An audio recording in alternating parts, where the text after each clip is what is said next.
Bonjour à toutes et à tous, bienvenue dans la matinale de C'est Direct, votre rendez-vous de tous les jours pour comprendre, décrypter et valoriser les enjeux liés à la femme. Ce matin, nous parlons d'un thème très important de la virginité.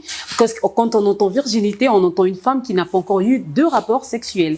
Alors, faut-il encore être vierge pour se marier? Ce matin, nous allons le décrypter ensemble avec mes belles dames toujours. Bonjour les filles.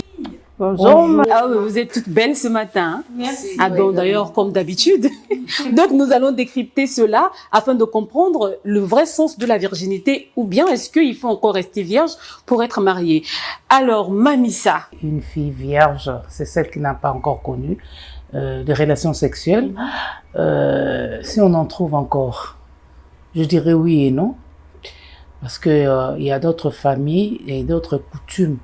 Pour que la femme soit mariée, elle doit être vierge. Parce que, comme nous on appelle à la lune de miel, on doit mettre un drap blanc pour voir si réellement elle est vierge.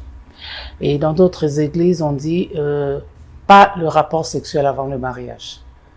Mais est-ce que ces enfants-là obéissent?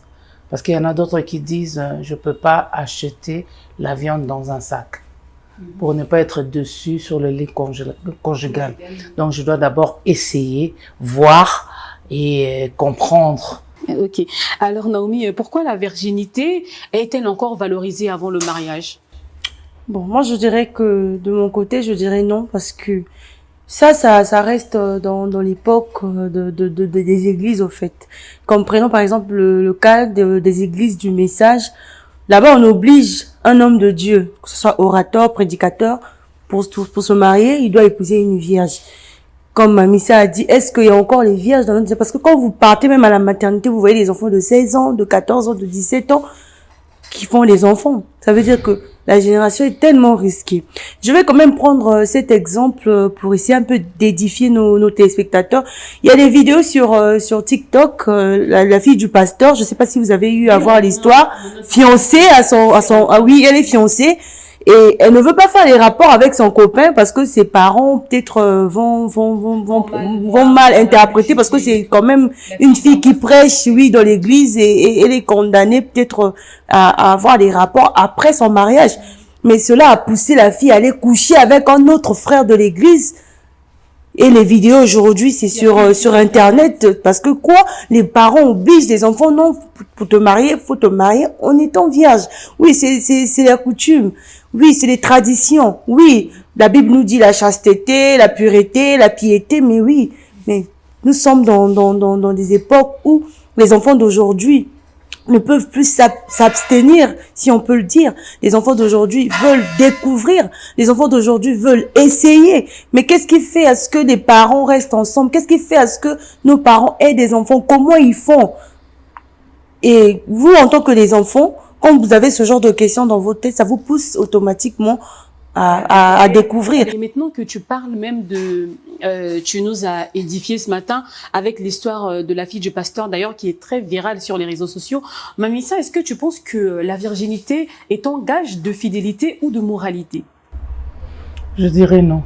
Pourquoi? Parce que, tu sais, aujourd'hui, avec tout ce qui se passe dans le monde, que ça soit dans les réseaux sociaux, dans nos chaînes de télévision et tout, les filles vierges, il y en a d'autres qui cherchent à découvrir. C'est-à-dire, voir, par exemple, un couple s'embrasser et cherchent à savoir comment ça se passe. Et voilà. Donc, elles reproduisent ce qu'elles voient à la télé. Et il y en a d'autres, une fois goûté, donc, il a goûté, il dit, bon, ce que j'ai goûté, c'est peut-être pas bon, c'était pas vraiment, l'homme n'était pas viril, l'homme n'avait pas un bon bâton, je dois chercher encore. Et là, ça pousse à l'infidélité directement. Parce qu'elle cherche à découvrir. Elle n'est plus fidèle à la personne qui l'a déviergée, si je peux le dire. Donc, on l'a dévergé par X, mais il cherche à voir comment ça se trouve, qu'est-ce qui se trouve entre les jambes d'Y, et l'autre là, comment il fait là, il n'y a plus d'infidélité. Naomi. Et j'aimerais quand même ajouter quelque chose sur ce que Mamissa vient de dire. Nous savons que le couple, c'est d'abord l'homme et la femme. Et quand les deux partenaires décident de se marier, moi, j'aimerais quand même dire ceci. Il y a eu quand même quelques chercheurs qui ont découvert que oui, la chasteté avant le mariage, il y a plusieurs avantages. Parce que quand tu fais pour la première fois avec ton partenaire, pour la première fois, c'est bien. Mais sauf que après, ça crée des problèmes dans les foyers. Pourquoi? Parce que quand vous mariez, vous vous dites que peut-être, ah, ma femme, peut-être au lit, elle sera plus que mon imagination. Et arriver dans le mariage, c'est pas le cas et ça pousse des hommes à l'infidélité, que ce soit du côté des femmes, ça pousse à l'infidélité. Voilà pourquoi c'est mieux de se connaître avant le mariage, parce que ça évite beaucoup de dégâts dans le foyer et ça évite beaucoup de malentendus, parce que après c'est le pasteur qui m'a obligé d'épouser cette sœur vierge. Arriver à la maison, c'est pas la même chose. Comme on dit souvent en Lingala, pardon, vaut mieux au va na ange na démon au yebi cause na ange au yebité, parce que ça va beaucoup nous éviter des problèmes. Quand tu connais déjà ta fiancée dehors, quand vous allez arriver dans le foyer, ezo rallumer quelques flammes na kacha bolingo. Quand vous connaissez pas et quand vous venez dans le foyer, après c'est parfois c'est n'importe quoi et vous condamnez les gens à la place. Non, c'est la famille, voilà ceci. Moi, je voulais un peu ajouter quelque chose sur ce que Naomi a dit.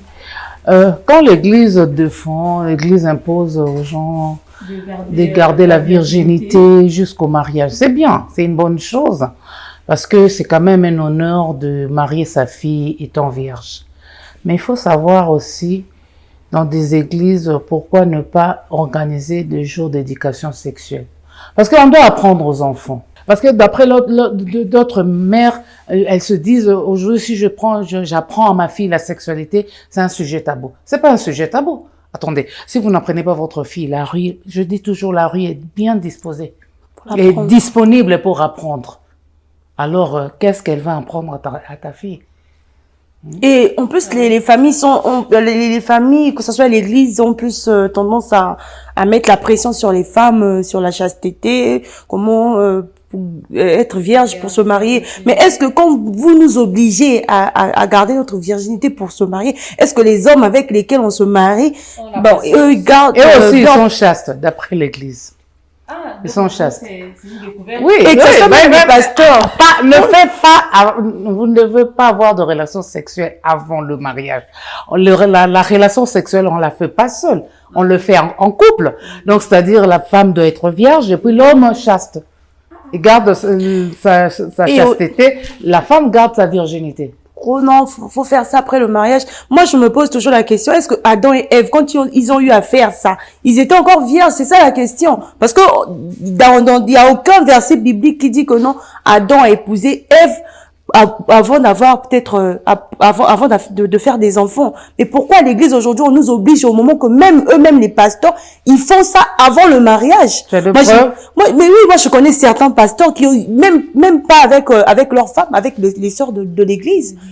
Une sœur qui va peut-être dans une retraite, qui revient à la maison en étant enceinte du pasteur. Comment ça s'est fait? C'est pas le Saint-Esprit. C'est pas qu'on va dire que non, je suis mariée, on m'a enceinté par l'oreille, non.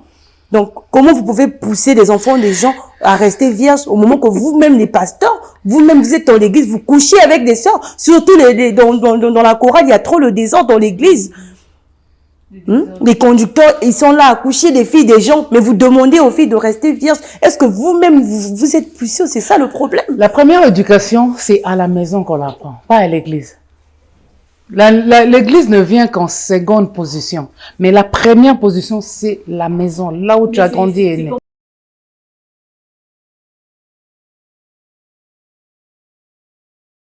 Aujourd'hui, il y a des parents qui ne franchissent pas des barrières, qui se disent que oui, ça reste encore des sujets tabous parce que je ne me vois pas comment m'asseoir avec mon enfant, avec ma fille, de lui parler de la virginité, de lui parler de relations sexuelles. C'est ce que je dis, ce genre de parents-là doivent sortir du ghetto. Et puis on dit qu'on est bantou. Oui, on est bantou, mais bantou évolué, si on peut le dire, révolu. Parce que si je n'apprends pas à ma fille la sexualité, comment garder sa virginité? Parce qu'il y a d'autres, moi je suis déjà allée dans une famille, une fille, une petite fille de 7 ans, 7 ou 8 ans qui se lavait.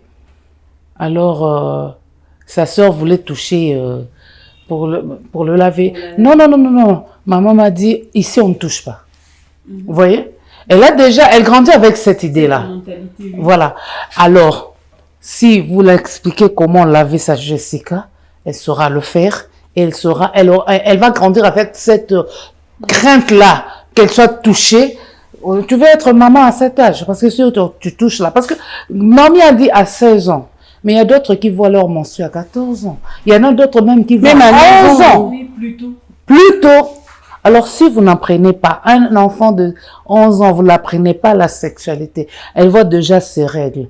Si elle sait pas qu'elle doit garder sa virginité, elle essaye, elle ose coucher avec un homme, elle va tomber enceinte. Il n'y a même pas à dire. Elle va tomber enceinte. Bon, imagine un peu une fillette de 11 ans, grosse, qui va aller accoucher. Là, vous l'avez aidée, ou bien vous ne l'avez pas aidée. Or, la bonne manière de l'aider, c'est de la prendre. Et surtout quand l'enfant a déjà vu se menstruer, là, il faut vraiment avoir un œil regardant, un œil attentif sur tout ce qu'elle fait. Parce que la rue, les amis, l'école, tout ça aussi joue un rôle sur la vie de l'autre. Et vous savez, il y a une hormone qu'on appelle ocytocine. Aujourd'hui, les parents même ont tendance à faire des trucs devant les enfants. Je vais prendre le cas de ma cousine. Elle vit dans un studio avec son mari. Elle a des enfants. Elle a une fille de 14 ans aujourd'hui. Elle dort avec leur fille, mais ils sont là, le monsieur et la femme, en train de faire des rapports peut-être devant les enfants. Les enfants dorment. Mais ça peut arriver qu'un jour, l'enfant se réveille comme ça, voit ses parents en train de faire peut-être les rapports. Mais qu'est-ce que vous enseignez à l'enfant? Parce que déjà, quand l'enfant voit, ah, mais pourquoi maman il fait ça? Pourquoi maman elle gémit? Pourquoi maman? Parce que les enfants d'aujourd'hui, ils ont tendance à poser tellement de questions. Et automatiquement, ça pousse l'enfant aussi à vouloir essayer ce que les parents sont en train de faire. D'où les gens disent que non, puis ces photos, un exemple, musulman, oui, musulman.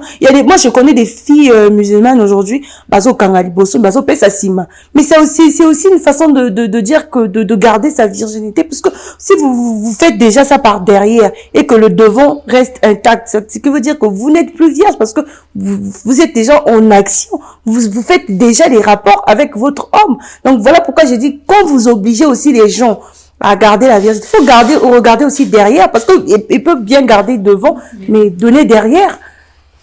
Mais oui, il faut qu'on se dise la vérité. Il faut qu'on se dise la vérité. C'est pas de Dieu donner derrière. Qu'on se dise la vérité. C'est très fréquent. C'est très fréquent, qu'on le veuille ou non. C'est comme ce que tu as dit. Moi, j'ai fait 6 ans en Afrique de l'Ouest. Honnêtement, je me disais vraiment que les femmes les plus, les femmes avec autant de pudeur à reposer sur les femmes voilées, mais non, hein.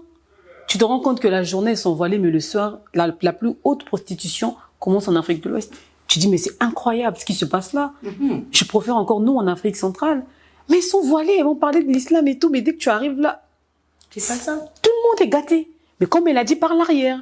Oui. Donc, à quoi bon ça sert? Ça reste toujours des rapports sexuels, qu'on le veuille ou non. Parce que c'est un contact. C'est un échange qui se passe entre deux personnes. Mais qu'est-ce que vous en pensez des hommes qui obligent la virginité pour se marier? Moi, je crois que avant d'enlever la poutre sur l'œil de l'autre, il faut commencer par enlever d'abord la paille qui est sur ton œil. Comment tu peux m'exiger d'être vierge aussi en tant que toi-même tu étais sexe capable, tu es passé par là. 242 arrivé à mon tour, tu m'imposes d'être vierge. C'est lui qui épouse, non? C'est lui qui met les moyens au jeu, c'est son choix. Donc vraiment là, je crois pas qu'il aura la fille, une femme de son âge. Vierge. Non, je ne crois pas. Ah, mamie, ça tu es sûre. Ce genre de filles-là sont en voie de disparition. Bah, ça leur a le sauté. Ils sont en voie de disparition. Bah, ça leur a sauté. Mais on en voit aujourd'hui sur TikTok, il y a plein d'astuces aujourd'hui pour redevenir vierge aussi. On en a vu Gongoli, Otied, j'en passe, il y en a beaucoup et les femmes elles vont se resserrer sous prétexte Resserrer. Être vierge naturellement. Les filles. Et avec être vierge avec les permangana. Traditionnellement, il y a toujours la virginité de Dieu est différente avec la virginité que les hommes vont faire les ngongoli et tout non. Parce que quand la femme est vierge, quand on la prend pour la première fois, il y a toujours une différence, c'est tout. Parce que tu peux te marier, épouser une vierge mais un démon. Oui. Donc bali-moi si yo moko loki ba problème na vie. Comme c'est un chemin non retour. Tu as des problèmes, tu te lèves avec, tu dors avec, tu manges avec. Vous savez, les filles, on vit dans un monde où perdre son téléphone est plus dramatique que perdre sa virginité. Donc, vous savez, quand les hommes obligent que on a bala comme mobile sa vierge. Mais est-ce que quand vous prenez cette décision, vous prenez aussi le cas des veuves? Parce qu'il y a des femmes qui s'est mariées peut-être tôt, peut-être à l'âge de 16 ans, comme le font nos frères musulmans. Elle s'est mariée à 16 ans et arrivée peut-être à 20 ans, son mari décède. Donc, ce qui veut dire que la fille ne va plus se marier parce qu'elle n'est plus vierge. Non. C'est les hommes aussi qui poussent aussi les hommes à devenir des trésors baka. Ils sont là toujours à baka, kobaka. Après, c'est des cancers d'utérus. Après, c'est plusieurs maladies. Quand vous cherchez des filles vierges, une fois déviergées, c'est plus ça. Après, vous allez chercher ailleurs. Donc, c'est mieux d'épouser les femmes que vous voulez. Ne n'épousez pas une femme parce que non, la virginité, la femme ne peut que donner ce qu'elle a. Et chercher des bonnes femmes. Pour trouver une bonne femme, c'est pas seulement trouver une femme vierge. Pour être une bonne femme, c'est pas seulement être vierge. Parce que la virginité ne signifie rien. Garder sa virginité, c'est un choix. C'est un choix personnel. Que ce soit l'église, que ce soit les parents, personne n'a le droit de t'obliger de te garder. Parce que je ne pense même pas que si tu demandes à tes parents, papa, est-ce que quand tu as trouvé ma mère, elle était vierge? Je ne pense pas qu'elle saura te reprendre. Donc, laissez les enfants prendre des décisions sur leur vie. Il y a les âges donnés que tu sais que, ma fille, quand elle atteint cet âge, elle est obligée de connaître, elle est dans un droit aujourd'hui, prenons par exemple le cas de la France. On sait que les enfants, quand ils atteignent cet âge, elles ont peut-être droit de quitter chez les parents pour aller. Mais aujourd'hui, nos parents, non, ok, cette habitude de garder, de cacher les enfants, vous finissez par gaspiller, par détruire les enfants. Aujourd'hui, il y a des enfants qui ont fugé la maison, la maison pour aller se réfugier chez les camarades, parce que à la maison, il y a trop de pression, oui, sur la virginité, sur comment peut-être vivre dans la société.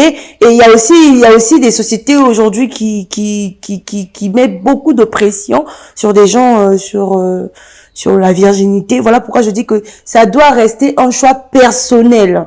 Ça doit rester un choix personnel. Et un homme aussi ne doit pas obliger de prendre, parce que dans notre génération là, pour trouver des femmes vierges aussi, ça sera difficile. Mais vous demandez à quelqu'un de garder la virginité qui n'a même pas un fiancé, même pas un proposant. Elle est toujours comme ça. Elle garde sa virginité pendant 40 ans. Elle devient aigrie, elle devient frigide. Et puis, il y a beaucoup de choses qui naissent voilà. Et il y a des conséquences aussi sur psychologiquement et relationnellement, parce qu'il y a des femmes peut-être aujourd'hui, elles se disent mon homme veut une femme vierge, peut-être je dois me mettre dans cette peau.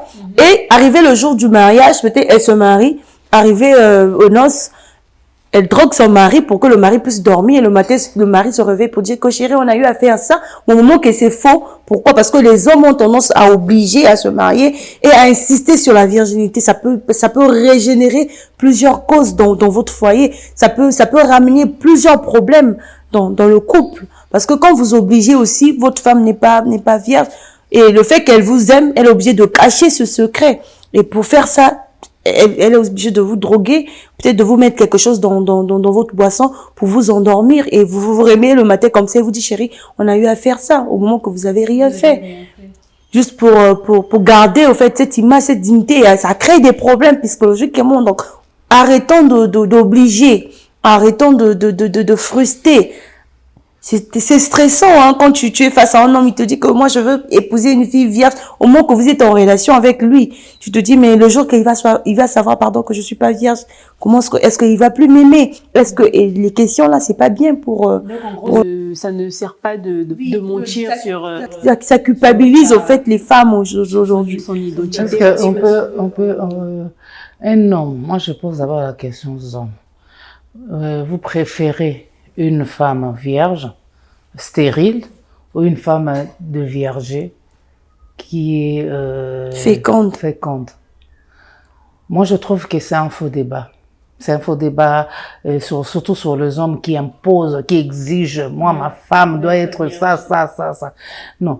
Si aujourd'hui la femme est une croyante fervente, qui veut plaire à Dieu, comme on dit, l'homme quittera et s'attachera à sa femme, les deux deviendront une seule chair. Quand ils deviennent une seule chair, voilà, c'est au moment du sexe. Merci beaucoup pour votre apport concernant la virginité. C'est vrai que ça reste quand même un sujet tabou dans nos sociétés, dans nos familles, religieusement, économiquement, vraiment partout. Partout, s'il faut le dire, ça reste un sujet encore tabou. Maintenant, pour chuter, Mamissa, si vous avez un conseil à donner aux jeunes filles de la puberté et aux mamans aussi, surtout, parce que oui, les mamans, c'est elles qui éduquent, ça serait lequel? Je demanderais d'abord aux jeunes filles de ne pas être pressées, de prier Dieu, parce que moi je dis toujours que chaque femme a son donjon qui l'attend quelque part, parce que nous avons été tirés du code de l'homme, c'est-à-dire que là où tu as été tiré, ton homme existe et il est quelque part là, prie Dieu. Ne sois pas sexcapade, ne sois pas parce que je veux découvrir aujourd'hui, je découvre Justice, demain je vais découvrir Freddy, après là je vais découvrir Apo et après tous ces Diego Kaola t'ont découvert, aucun d'eux ne t'a épousé. Quant aux mamans, maman, c'est ta fille. C'est la fille qui fait l'honneur de la femme. Tu sais, quand la fille se marie, la maman est vraiment heureuse et aux anges. Alors, prépare ta fille. Parle avec ta fille de la sexualité. C'est pas un sujet tabou. Montre à ta fille comment elle doit se conduire dans cette société. Montre à ta fille comment elle doit se tenir avec un homme au lit. Montre à ta fille comment se laver le Jessica. Donc, il faut parler avec ta fille. Quant à l'église, oui, pasteur, c'est bien bon de dire ça. Mais préparez quand même les jeunes hommes aussi, les jeunes hommes aussi à être chastes. Naomi. Merci. Moi, en résumé, j'aimerais dire que la virginité n'est pas une condition requise pour se marier, ni par la loi, ni par l'Église, ni d'ailleurs par la Bible. Parce que si c'était le cas, comme j'ai dit, Adam et Ève, ils n'étaient pas mariés, mais ils ont eu quand même Abel et Caïn sans le mariage, parce qu'il n'y a aucun verset biblique qui signifie que non, Adam et Ève, avant d'avoir des enfants, ils étaient mariés. Donc, je vais dire au pasteur, arrêtez de pousser des enfants, des gens, de garder leur virginité, après pour rester 50 ans sans connaître un homme, au moment que vous-même, les pasteurs, vous couchez avec les sœurs des églises. Moi, je vais dire que le mariage, c'est le mariage ou la relation sexuelle, c'est entre deux personnes. Ça doit se faire comme un accord, dans le respect mutuel des partenaires. Quand vous vous accordez, vous êtes d'accord de faire ça, faites-le à n'importe quel moment, hors mariage ou comme dans le mariage, vous êtes obligé de faire, parce que c'est votre moment. Déjà aujourd'hui, on ne sait même pas quand la mort nous prend. Donc, tu peux rester comme ça, la mort te prend. Tu vas pas bénéficier ou profiter de la vie, parce que à l'église, on oblige de garder sa virginité. Non. Moi, je suis contre ces filles qui disent que non, moi, je veux bien, mais je peux pas faire parce que le pasteur a interdit. Le pasteur n'a pas droit à interdire. Ils sont là toujours à dire que non, la pasteur, c'est faux parce que eux, ils ont compris que leurs parents mettent la pression sur les enfants des gens. Voilà pourquoi eux, ils font ça exprès pour vous montrer que t'as là, azote ya karabino. Donc, c'est votre vie. Ne vivez pas pour le pasteur parce que le pasteur, il se tape toutes les filles de l'église. Surtout les membres de la chorale, les protocoles là, sont souvent les femmes des pasteurs. Donc, quand vous voulez vivre votre vie, vivez votre vie. Ne touchez pas à mes oins. Là, tu blasphèmes. En bref,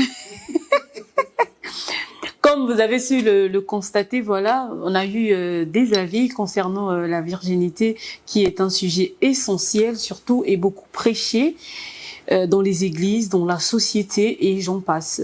Alors, pour mon humble avis, moi, je dirais que la virginité reste un choix personnel d'abord. Il n'y a pas de pression, et aussi aux pasteurs, si vous devrez garder des femmes vierges, comme a dit mes consoeurs, préparez-les aussi à la sexualité et au moment qu'elles vont rentrer dans le foyer. Parce que oui, bel évidemment, dès qu'elles arrivent dans les foyers, en fait, elles n'arrivent pas parce qu'elles n'ont jamais fait. Elles se demandent ça se passe comment. On avait que l'habitude d'entendre, mais quand on arrive sur place, on ne sait même pas comment se tenir, et c'est un grand danger. Imaginons que le monsieur a payé sa dot à 10 millions pour arriver sur le lit et tu ressembles à un cadavre couché. Alors là, vous allez rembourser la dot. Merci les filles pour votre participation. C'est toujours un plaisir de vous avoir sur ce plateau avec des débats riches et surtout des contributions qui vont beaucoup aider la jeunesse et encore les mamans.